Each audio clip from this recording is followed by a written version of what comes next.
María Sánchez es veterinaria y escritora, trabaja con razas autóctonas en peligro de extinción, defendiendo otras formas de producción y de relación con la tierra, como el pastoreo y la ganadería extensiva. Es autora de Cuaderno de Campo, el ensayo Tierra de Mujeres, una mirada íntima y familiar al mundo rural, un texto sobre mujeres y medio rural que ha sido traducido al francés, al alemán, al inglés y al eslovaco, y al máciga. Su último poemario publicado es Fuego la sed, reconocido con el Premio de Poesía Zenda 2023-2024 y el Premio Internacional de Poesía Mahmoud Marwish. Escribe cada mes sobre todo lo que hay detrás de la comida en Comer, en La Vanguardia. Karina, Karina Rocha Currás es trabajadora social, pedagoga y máster en igualdad de género, con 30 años de experiencia profesional vinculada al tercer sector de la salud mental. Junto con Julia Álvarez Pérez, psicóloga y pedagoga, funda La Areira Social, colectivo profesional que impulsa desde el medio rural asturiano iniciativas innovadoras vinculadas a la salud mental comunitaria, los cuidados y la diversidad. Lo hacen a través de la formación colectiva, de la mediación cultural y la facilitación de procesos participativos con perspectiva feminista e intersectorial. Su trayectoria se centra principalmente en el acompañamiento a mujeres rurales con malestares, sufrimientos psicosociales y problemas de salud mental, fortaleciendo su participación como herramienta de bienestar, transformación e innovación rural. Han diseñado y coordinado propuestas como Relatoras de Vida, Red CREAS, una red de mujeres creadoras con experiencia propia en salud mental vinculadas al rural, Relatoras de Futuros o Trenzando Saberes, que combinan creación, memoria colectiva y procesos formativos, visibilizando voces históricamente silenciadas. Su trabajo promueve redes colaborativas, metodologías inclusivas y experiencias comunitarias arraigadas al territorio. Una maravilla. María, Karina, muchísimas gracias por acompañarnos esta tarde. Os doy ya la palabra y encantadas de escucharos. Muchísimas gracias, María. Karina, no hemos hablado. ¿Te apetece a ti empezar? ¿Empiezo yo? Pues no, yo prefiero que empieces tú, Vale, si te dejas. vale, pues nada, pues abro yo la vereda. Pues nada, un gustazo estar aquí con ustedes. Gracias a la Ortiga por abrir este espacio que creo que es tan necesario, ¿no? Y este lugar de encuentro y bueno, un gustazo encima compartir conversación con ella, bueno, y con Karina, ¿no? Como decía María, de la casa, claro, somos de la casa. Y bueno, yo voy a dar un poco algunas ideas y reflexiones, ¿no? En torno a este tema. Claro, que yo estoy en otro ámbito, pues diferente al de Karina, ¿no? Tanto por mi profesión o por mis haceres y mi día a día, ¿no? Pero sí que quería contaros un poco, pues, algunas de las ideas, cuestiones, conversaciones que surgen en los últimos años en esa parte mía pública, que es la que escribe, y un poco también cómo este tema, pues, también atraviesa en especial mi último libro, ¿no? Entonces, voy a ver el tiempo, vale, son 14, tengo 15 minutos.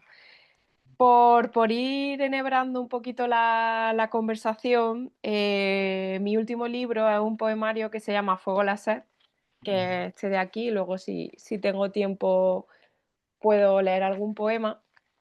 Surge de la necesidad de sacar del cuerpo y de poner nombre y de hablarlo, al dolor que yo siento al ver cómo el territorio en el que nací, en el que toda mi familia paterna creció, donde yo sabía que quería ser veterinaria, ¿no? Donde se desarrolló toda esa infancia que creo que me ha hecho escritora, ha cambiado y se ha transformado por la emergencia climática, ¿no? Porque ya no llueve como antiguamente, ¿no? Eso ya lo registraba mi abuelo en sus registros de lluvia, son las guardas del libro, las anotaciones que él hacía de lluvia. Él usaba un lenguaje muy técnico y muy científico, pero si una se detiene, pueden verse dolores, ¿no? Dolores y sobresaltos de ver que las vegas no dan abasto para dar de comer al rebaño de las cabras, o que el manantial, en mi tierra decimos venero, no revienta porque no llueve lo suficiente, o hasta dónde hay el agua, ¿no? Y fuego láser es eso, ¿no? Es una manera que yo encuentro de buscar, ¿no? Porque aquí estamos, ¿no? Compartir, celebrar y crear, ¿no? de buscar otros aspectos y otras maneras de volver a querer esa tierra, aunque ya no es la que yo amé, es otra totalmente, ¿no? Una tierra que aunque ya no afloren esos ríos, se hayan secado o hayamos tenido que despedirnos de, pues, de la ganadería extensiva, de los animales, porque nosotros no nos entra en la cabeza tener que darle durante todo el año de beber y de comer a animales que viven en el campo del campo, ¿no? Pues quería que todo eso quedase reflejado en el libro, ¿no? Entonces, ese es mi intento, ¿no? El intento de llevar al poema esa incertidumbre, esos dolores, pero también esas despedidas y esos nuevos comienzos, ¿no? Y para ello quise, pues, romper ese yo jerárquico, ¿no? Esa poeta que escribe desde arriba y que mira y que toma nota, quería romper ese yo y convertirlo en un nosotros y un vosotros, y que no fuese solo el cuerpo de aquella doliente la que escribiese, ¿no? Sino que el mismo río, las piedras hablasen, el mismo territorio contase su historia y además los animales, todos los animales tanto domésticos como salvajes que pasaron por este lugar, también cuestionasen pues la manera, hablasen de sus dolores, ¿no? Cuestionasen de qué manera nos hemos relacionado con ellos, pusiesen sobre la mesa qué entendemos nosotros como afecto, a lo mejor para ellos no era un afecto, ¿no? La violencia, incluso también que nos hiciesen preguntas sobre aquellas heridas o temas que lamentablemente en este país todavía no se terminan de cerrar y de hablar, ¿no? Entonces quise jugar con eso y en mi caso, ahora me lo llevo a lo personal, fue muy curioso cómo en mi casa, hasta que yo no publiqué mi primer libro, que fue Cuaderno de Campo, en mi casa no se hablaban de las cosas que nos dolían, ¿no? Era algo que había que ser fuerte y no quebrarse, ¿no? O de las mismas historias que nos atravesaban como familia, ¿no? Esos hombres de sangre y tierra que nunca lloran, que es uno de los versos de Cuaderno de Campo, en Fuego la sed son los que lloran sin remedio cuando tienen que decir adiós a sus 20 vacas, cuando en agosto ven que no hay agua para los animales, criaturitas, como abre el primer poema, como son los ciervos, los zorros y los pájaros, y cómo aprenden a mostrar sus vulnerabilidades y a, ya no, fuera del poema, a contarme pues por teléfono que encinas y alcornoques de 200 y 300 años se están secando, qué está pasando en el campo, ¿no? A poder hablar de las cosas que nos duelen y que nos importan, ¿no? Y es muy curioso, ¿no?, que haya sido a través del poema que en mi caso se haya congregado, ¿no?, esa forma de abrir una conversación que antes no se daba, ¿no? No se daba o queríamos que se diera, pero no nos sentíamos, bueno, María hablaba de ese botiquín, ¿no? Pues quizá en mi caso el poema fue el botiquín para poder hablar abiertamente de eso, ¿no? Y para mí ha sido muy importante y muy reparador poder trabajar, ¿no?, esta idea de volver a querer un territorio que es el mío, aunque ya no sea el que era, ¿no? Porque yo sigo siendo de allí. Y todo lo que viví, ¿no? Quedan esos rastros, quedan los fantasmas, ¿no? Y para mí, pues ha sido, bueno, revelador, ¿no? Revelador porque en el proceso del trabajo siempre, ¿no? Yo he crecido, siempre digo que yo he crecido en mi familia con varias preguntas, ¿no? Una de ellas siempre ha sido el saber de la lluvia. Cuando vivíamos en Córdoba, pues todas las noches, cuando llamábamos a mi abuelo, mi padre preguntaba cuántos litros habían caído, ¿no? Y así ya íbamos viendo si íbamos a tener una buena otoñada, si iba a haber comida para todo el año, ¿no? Si no se iba a secar el campo, ¿no? Y luego, algo que también yo he llevado muy adentro, que es el mantener el territorio como te lo han dejado, ¿no? Eso es algo que yo oigo mucho en mi casa y en mi pueblo, ¿no? El escuchar continuamente, sobre todo en los últimos años, con la falta de lluvia, con el agravamiento del cambio climático, este verano con los incendios, pues yo que vivo en Galicia, ¿no? Ha sido demoledor, ¿no?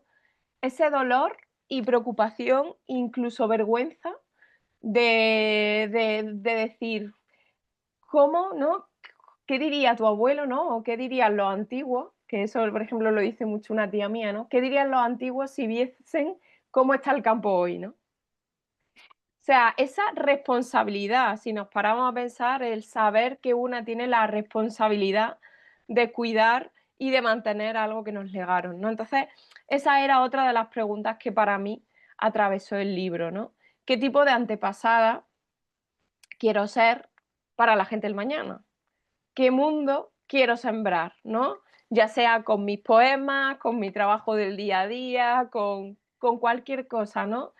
¿Qué queremos hacer, no? Y en la escritura del libro siempre digo que, claro, fue oscura, ¿no? Fue oscura, fue dolorosa, pero hubo un momento que dije, esto no puede ser así, porque no quiero que sea un libro apocalíptico, no quiero que sea un libro que solo me lleve al colapso y me haga, bueno, pues como ya está esto así, ¿qué voy a hacer, no? No quería un libro que me hiciese cruzar de brazos, ¿no? Entonces, fue muy bonito como os decía, en los apuntes de mi abuelo, en su agenda agrícola, él me fue dando la llave desde el otro mundo. Mi abuelo no llegó a conocer que yo me convirtiese en escritora, vamos, ni lo intuyó.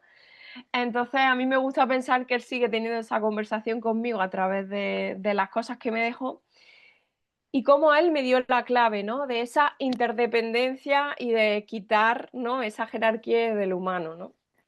Él en su agenda tenía apuntado todo menos lo relacionado con la familia y con las personas. O sea, hay un día que puso en mayúsculas, abrió los ojos la cachorra, apuntaba las almácigas, lo que sembraba, las recetas que le enseñaban pues, cuando iba de viaje como veterinario, las setas que había cogido, los injertos, iba a coger semillas o bellotas y las plantaba, ¿no? Entonces, sus cuadernos son un registro de vida, ¿no? Y a mí me dieron esa clave de la escritura del libro, ¿no?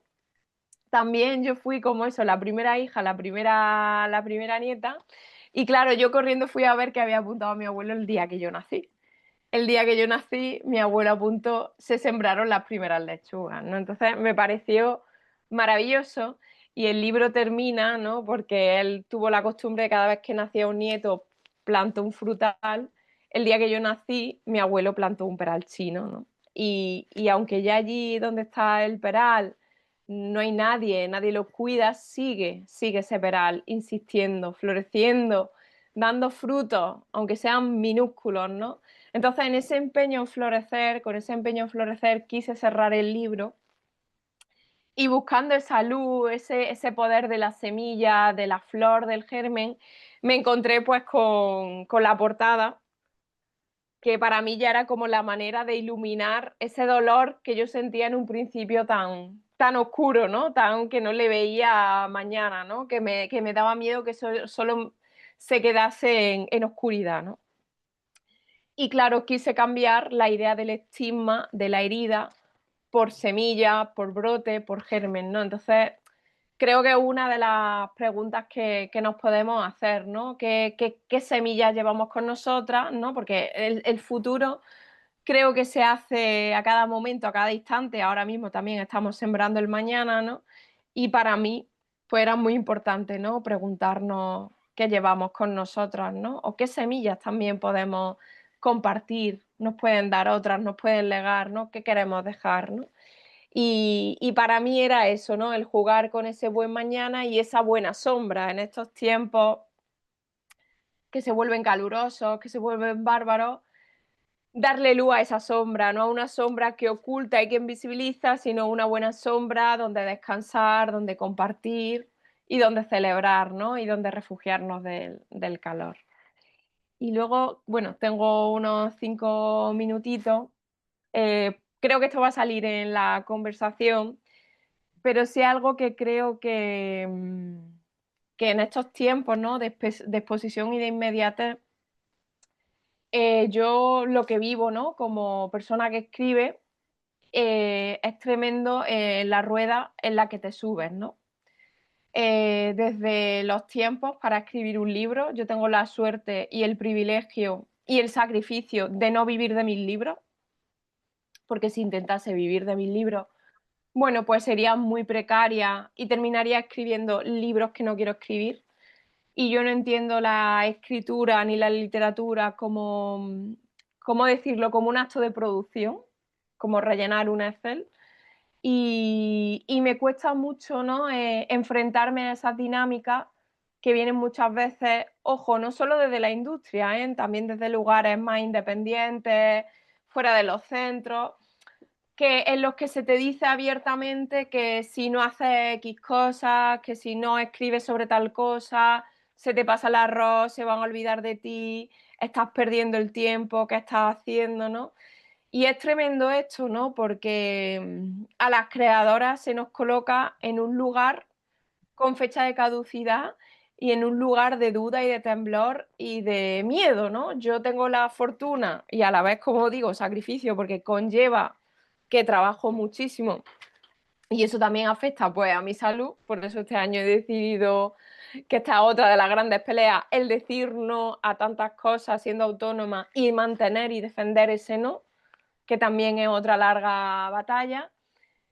Pero sí, muchas veces me pongo en el lugar, en la soledad y en la precariedad, incluso en la deshumanización de una persona, si solo tuviese que vivir de mis libros, de la creación, pues qué libros terminaría escribiendo, qué cosas terminaría escribiendo, dónde quedaría mi elección, mi buen vivir, mis condiciones de trabajo, un trabajo digno, ¿no? No estarían en el centro la salud, el bienestar, ¿no? Y es un tema que lamentablemente lo veo mucho a mi alrededor, con compañeras que escriben, ¿no? Cómo esa es la constante preocupación de que se les pasa el tiempo, ¿no? De que se van a olvidar de ellas, ¿no? De que tenemos que estar constantemente presentes y de X manera, pues por ejemplo en internet, ¿no? Y ya para terminar, porque veo que ya no quiero tampoco alargarme mucho y creo que me parece muy interesante abrir la conversación y que hablemos entre todas, el tema de cómo bueno, cómo cuando una persona tiene, bueno, queriendo y no queriendo esa parte pública, ¿no?, en redes sociales, cómo, y esto lo lanzo, ¿no?, cómo muchas veces se deshumaniza a esa persona, ¿no?, que tiene, bueno, que escribe, que publica, que tiene una presencia online, ¿no? A mí eso ha sido una de las grandes, quizás, cosas que más me ha chocado, ¿no? Por ejemplo, cuando publiqué Tierra de Mujeres, fue una entrada súper voraz y brutal para mí en lo que es las redes sociales, ¿no?, los comentarios, los ataques, ¿no?, las exigencias, ¿no?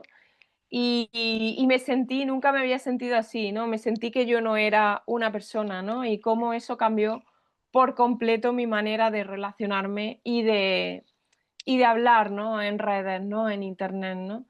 Y creo que necesitamos espacios, bueno, pues de seguridad y pequeños donde nos conozcamos y donde podamos hablar y donde sigamos tratando, ¿no?, a la otra persona de lo que es, de humanas, ¿no?, con sus dolores, con sus malestares, con sus virtudes y con sus todos, ¿no? Cada día somos personas completamente diferentes porque cada día nacen y mueren células en nuestro cuerpo. A mí esto es algo que me fascina, ¿no? Y yo creo que somos muchas a lo largo del tiempo, ¿no? Y creo que para esas conversaciones necesitamos un tiempo de lentitud y de calma y de bienestar, y no puede ser que la lentitud y esto que estamos defendiendo y esta calma sea solo un privilegio de unos pocos. Debería de ser un derecho para todas, y creo que el acto de creación, de escribir en especial para mí, tiene que nacer desde ahí, no puede nacer desde otro lugar.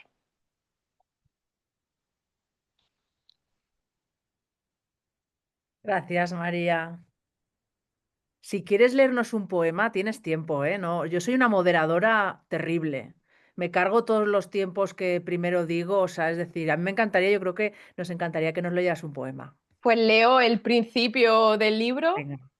Como ya sabéis, un poco he contado, es muy curioso porque mis libros de poemas, bueno, por hablar de lentitud y defenderla, yo poesía tardo, no me gusta decir tardar como algo malo. El libro vive mucho tiempo conmigo y Cuaderno de campo y fuego láser, los dos fueron 7 años de vivir con el libro y de escribirlo sin escribirlo, que también se escribe fuera del ordenador y del boli y el papel.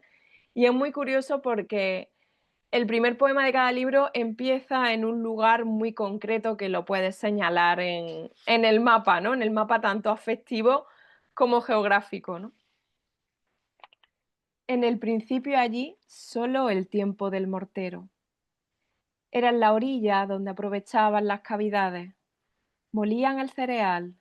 En las solanas, las manos desnudas, una a una quitaban las piedras. Así también se sembró mi corazón, sachando la tierra, haciendo el surco. Cada lugar tomaba el nombre propio de aquellos que lo habitaban, de aquellas que lo rehacían, sin separación entre la labor y la casa. Con la burra bajaban, cántaro a cántaro la mecían. Por el regreso, en una aguadera, ahora el niño que fue ya no susurra al paso. Abre huecos donde antiguamente existía una ribera. Entre esquelas de junco apura el agua que hoy ahoga el barro. Abre, con una pequeña azada, nuevos agujeros, minúscula alberca, para que hay los pájaros, criaturitas, puedan al fin beber. Gracias, María. Gracias. Qué bonito. Si os parece, Karina, vamos con tu intervención y luego ya abrimos una tertulia en la que podamos estar todas las que estamos conectadas. Gracias. ¿Ves cómo era necesario que empezaras tú? Maravilloso, María. Qué gustito. Bueno, contaros, bueno, por supuesto, agradecer otra vez estar aquí en Casa de la Ortiga, en online, que conseguiremos alguna vez que sea tocándonos, además. Y agradecida muchísimo porque, bueno, ya habéis oído que llevamos muchos años, o yo llevo muchos años ya peino canas en estos mundos de la salud mental comunitaria. Con lo cual son muchos años en que nos sentíamos muy extrañas o absolutamente aisladas de todas las propuestas culturales, ¿no? O eras de lo clínico, o hacías terapia, o no, cualquiera de estos idiomas, pero no formabas parte de nada de lo cultural, aunque creyéramos desde hace mucho tiempo que estábamos haciendo algo vinculado con lo artístico, con lo cultural, con lo creativo. Con lo cual, un placer poder ya acercarnos a estos espacios y también compartir con todas vosotras. Y otro segundo placer, me vais a permitir, que es la primera vez que me siento en otra casa, como es la Casa de la Ortiga, pero acompañada por varias compas que veo por aquí, que me emociona mucho que estén aquí, que es Maribel, Susana, Lourdes, Paco, no sé si hay alguien más por ahí. Todas ellas son experiencias y proyectos y realidades que también os quería también mencionar, pero además si están por aquí, hasta espero que os cuenten también un poquito, porque son personas en primera persona con sufrimientos emocionales, con diagnósticos psiquiátricos de estos que suenan graves y potentes, ¿no? Estigmatizadas, etiquetadas desde el rural y que están haciendo verdaderas maravillas y creaciones y propuestas y narrativas alternativas y necesarias, creo que para todas nosotras en nuestros rurales. Y bueno, igual que María, nosotras también venimos del rural y seguramente os vamos a traer muchas miradas y muchos planteamientos desde el rural. También deciros que me encuentro en un periodo difícil, complicado para mí, me siento bastante vulnerable, son muchas las heridas que no se ven últimamente y duelen demasiado. Como ha recordado María, los incendios en este verano nos ha dado fuerte y duro, Gaza nos está dando más duro todavía. con lo cual yo me he sentido la necesidad de hacer una presentación para sentirme un poquito más tranquila.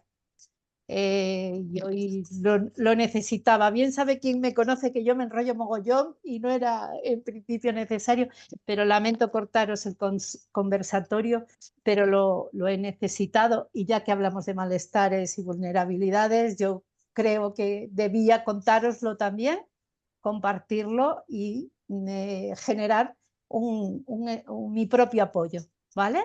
Intentaré ir lo más rápido posible, porque como dice tanto María, las dos Marías, lo que queremos sobre todo, habíamos pensado, es que pudierais, sobre todo, que pudiéramos hablar juntas todas de estos temas que nos abruman, ¿no? Yo os quería, uy, espérate, a ver si me permite. Vemos la Vale. presentación, Karina, se ve, ¿eh? Vale, perfecto. Bueno, yo quería sobre todo traeros un poco las reflexiones y prácticas que llevamos tiempo y que intentamos poner en práctica, ¿no? Cómo son estas narrativas de los malestares, bueno, que María ha hecho una narrativa desde su propio malestar, desde su propia historia, desde su propio rural, que estamos esperando como agua bendita, digamos, ¿no? Que cada vez sea más común encontrar a más María Sánchez en los territorios rurales, en las voces de las creadoras y desde el rural. Porque las narrativas del malestar o de los sufrimientos o los diagnósticos o del trauma o de la locura, cada cual nombra de forma distinta, sea siempre o mayoritariamente se vincula a lo individual, a lo clínico, a lo terapéutico, donde cada una de nosotras deberíamos ser capaces de superar nuestras propias dificultades, ¿no? Es nuestra responsabilidad individual. Y además, en muchas ocasiones, si ya hablamos de la cultura vinculada con la narrativa vinculada a la salud y a los sufrimientos, hay esta idea romántica, ¿no? De que con dolor y sufrimiento pues tienes mejor rendimiento creativo, ¿no? Una gran perversidad, ¿no? Y yo creo que también se une a muchas de las cuestiones que ha adelantado María.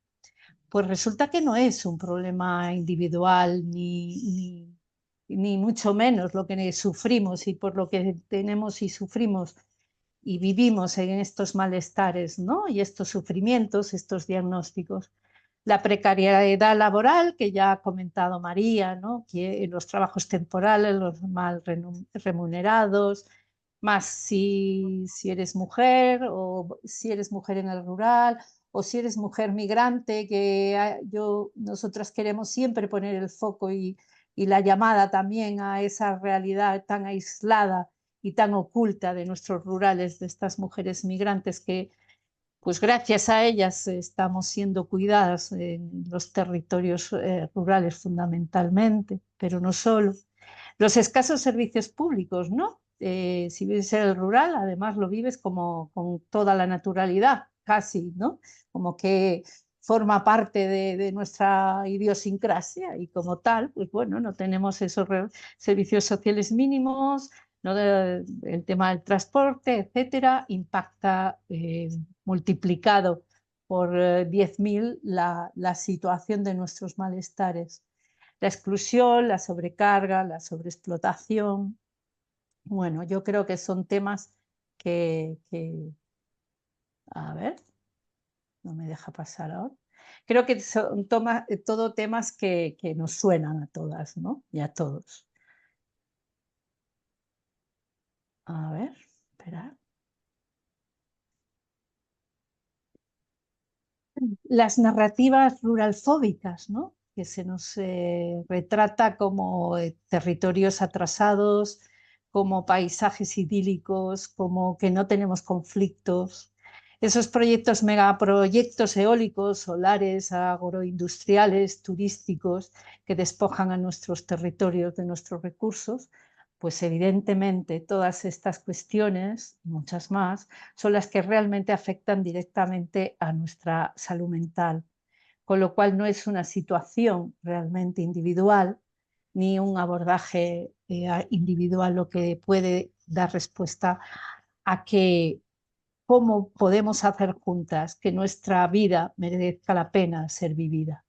Esta suele ser la pregunta que se nos hace en muchas ocasiones. ¿Qué es esto de la salud mental? Pues para nosotros algo así, ¿no? Hacer que la vida merezca la pena ser vivida. Y para ello, claro, consideramos que es fundamental tener espacios como este, ¿no? Espacios donde compartir nuestras fragilidades, nuestras vulnerabilidades, no solo nuestros, lo considerado éxitos, ¿no? Porque además, bueno, como también solemos e intentamos recordar, nada, me falla por aquí. Intentamos recordar es que todas nosotras, todas las personas, somos frágiles y vulnerables. Nacemos frágiles y vulnerables, no es que en un momento de la vida vayamos a tener una fragilidad, o no, nacemos frágiles y vulnerables y desde ahí es nuestra propuesta para la creación y para la respuesta cultural, comunitaria y salud mental comunitaria. Yo os quería también traer aquí unos apuntes para vincular lo que es cultura o lo que la cultura puede aportar o no aportar a la salud mental, a la salud y a la salud mental de todos los colectivos y de todas nosotras, ¿no? Pues cuando la cultura predomina una lógica de consumo y espectáculo, como bien ha mencionado María, y se aleja del bienestar colectivo, pues precisamente no estamos generando salud mental ni salud mental comunitaria. Si además la cultura invisibiliza los cuidados que sostienen la vida, pues precisamente no facilita nuestra salud mental comunitaria. Si además esa cultura se apoya en discursos neoliberales, individualistas, que perpetúan desigualdades, pues difícilmente esta cultura favorece nuestra salud mental colectiva y comunitaria. Si además esta cultura reproduce brechas sociales, económicas, digitales, territoriales, pues difícilmente también, ¿no? Y si además la cultura mercantiliza también la salud y despolitiza el malestar, desconectándolo del contexto comunitario, lo que antes os comentaba, ¿no? Si la cultura también refuerza esa idea individual de tú lo puedes superar, tú lo puedes hacer, y difícilmente puede mejorar los espacios colectivos de cuidados, ¿no? Vamos a pasar a la mirada que creo que es la que nos compartimos e intentamos juntas crear, ¿no? Esa cultura que valore las expresiones culturales comunitarias, no solo las individuales, ¿no? Y las expresiones no hegemónicas, ¿no? Y esas expresiones culturales como fuente de salud y fuente de bienestar, ¿no? Como ponía ejemplos, ¿no? de María en su último libro, ¿no? Esa cultura que defienda la participación cultural como un derecho, ¿no? Un derecho además ligado a la diversidad y a la inclusión, donde todas sumemos, donde todas sean necesarias también incluir esa diversidad, esas fragilidades, esas vulnerabilidades. Una cultura que replantee el espacio público como un ámbito de encuentro y de cuidado colectivo, no un espacio solo para élites determinadas. Una cultura que conecte derechos, ¿no? Como no puede ser para nosotros de otra forma, ¿no? Una cultura que acompañe procesos culturales emergentes, territoriales, y que promueva el pensamiento crítico, ¿no? No que perpetúe, ¿no? La mirada que antes inicialmente planteaba, ¿no? Sí, y que esto favorezca esa conciencia de nuestros malestares y de nuestras posibilidades también, ¿no? De crear otro tipo de realidad, ¿no? desde esta mirada, como aquí también he pretendido incluiros, bueno, pues es ahí donde nos jugamos los cuartos, ¿no? Desde la mirada colectiva, la mirada en comunidad, la mirada en los vínculos, en la dignidad. En eso está la mejora de nosotras mismas, tanto de nuestros colectivos como de nuestros malestares y de nuestras comunidades, ¿no? Y de nuestras propias vidas. Partiendo de esta mirada, que he pretendido resumir rapidísimamente, soy consciente de ello, os traemos unas cuantas propuestas con esto que queríamos plantear, ¿no? Que sea una mirada de celebración, ¿no? No solo de poner el foco en lo que nos falta o deberíamos, ¿no? Sino en lo que realmente está en marcha. Y conocemos, y estoy segura que varias de vosotras también estáis creando espacios como esto, como de este tipo, ¿no? Nosotras practicamos en lo posible lo que viene a ser todo lo que tenga relación con crear de forma compartida creaciones, ¿no? Cualquier tipo de creación artística, cultural, etcétera, pero entendida esas creaciones compartidas como una herramienta, como un espacio colectivo seguro de desahogo, de espejo, de compañía y como legitimidad de nuestras propias vulnerabilidades, ¿no? No estamos solas cuando creamos juntas, ¿no? Y no estamos solas también para sentirnos y crear espacios que nos sintamos en mejor situación, en mejor salud, bueno, como cada cual lo quiera nombrar, ¿no? Y por otro lado, también fundamental crear otras narrativas, como por ejemplo, es un ejemplo maravilloso, María Sánchez, ¿no? Otras narrativas que puedan suponer acompañarnos en claves de bienestar, generando otros modelos y lenguajes respecto al sufrimiento, a nuestros malestares, y que formen parte de una ruptura, este relato hegemónico de los problemas de salud mental desde la mirada biologicista o del relato hegemónico del rural con una mirada urbanocéntrica, ¿no? Estas otras narrativas son fundamentales para nosotras para crear estos espacios que nos cuiden a todas. En esta clave, nosotras os traemos tres pequeñitas experiencias y ya os decía que varias de las protagonistas están aquí y os pueden contar mucho más y mejor que yo.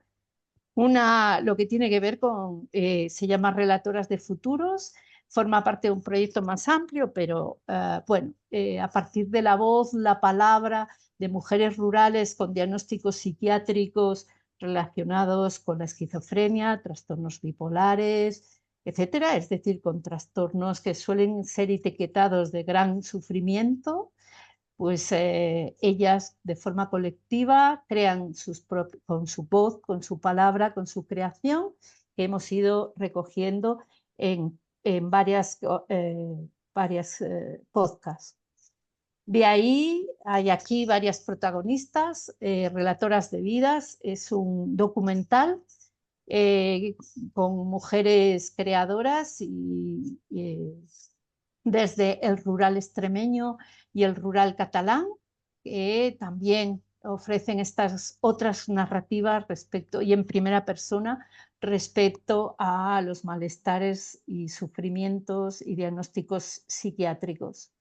Y por último, desde el año pasado ya estamos ahí pico pala y muy emocionadas y trabajando lo posible. La red de CREAS, que son las mujeres creadoras con experiencia propia en salud mental vinculadas al rural. En este momento, 14 mujeres de territorios muy diversos, el catalán, el canario, el extremeño, el gallego, etcétera, forman parte de esta red desde la creación literaria, la pintura, etcétera. Pues ahí estamos intentando crear estos otros espacios seguros y estas otras narrativas. Muchas gracias. Muchas gracias, Karina. Siempre es un lujo escucharte y bueno, conocer todo el trabajo que realizáis, todos esos procesos tan necesarios desde la EIRA, ¿no? También de visibilizar otras propuestas que siempre, el otro día lo comentábamos, ¿no? Qué necesario el celebrar y el visibilizar cosas que se están haciendo también para encontrar, bueno, pues maneras más amables y más bonitas también de compartir, ¿no?